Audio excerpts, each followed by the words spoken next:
Ever search for a speaker that doesn't scream "I'm a speaker"? Like you want good sound but not a black box ruining your living room vibes? Yeah, same. That's how I ended up testing the IKEA Solskydd. Now if you're watching this, you're probably thinking, is this actually good or is it just IKEA being IKEA? Stick around, I've used it daily and I'll save you the regret. First thing you notice, the sign. Solskydd blends in like it pays rent, wall mounted or on its stand. It doesn't beg for attention, it just exists nicely. Guests usually ask, wait, where's the speaker? Setup is stupidly easy. Bluetooth connects fast. Phone, laptop, tablet, no drama, no manuals crying for help. Press play and boom, you're in. Now let's talk sound. Because looks don't mean anything if it sounds like a tin can. Surprisingly clear, vocals are crisp, podcasts sound natural, and music has enough punch to fill a room without annoying your neighbors too much. It also has EQ models which actually matter. Switching presets genuinely changes how it sounds.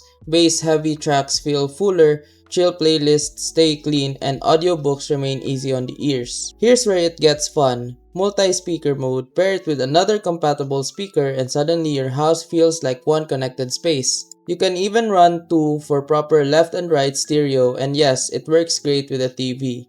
And that Spotify button, dangerous. One press and your music resumes like it knows you personally. Press again and it serves new tracks based on your taste, sometimes scary accurate. So is IKEA Solskydd worth using in 2026? If you want clean sound, smart features, zero visual clutter, and something that just works, yeah.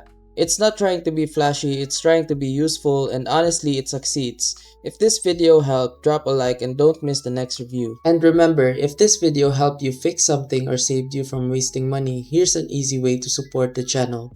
You'll find an Amazon link in the description. Bookmark it and use it whenever you shop. Whether you're buying tech or everyday essentials, a small portion of what you already spend helps support the work here at no extra cost to you. And trust me, Amazon won't even notice. If you want to support directly, you can also buy me a coffee or check out the phone accessories store linked below. Totally optional. That's it. Thanks for the support. Stay sharp and I'll see you in the next video.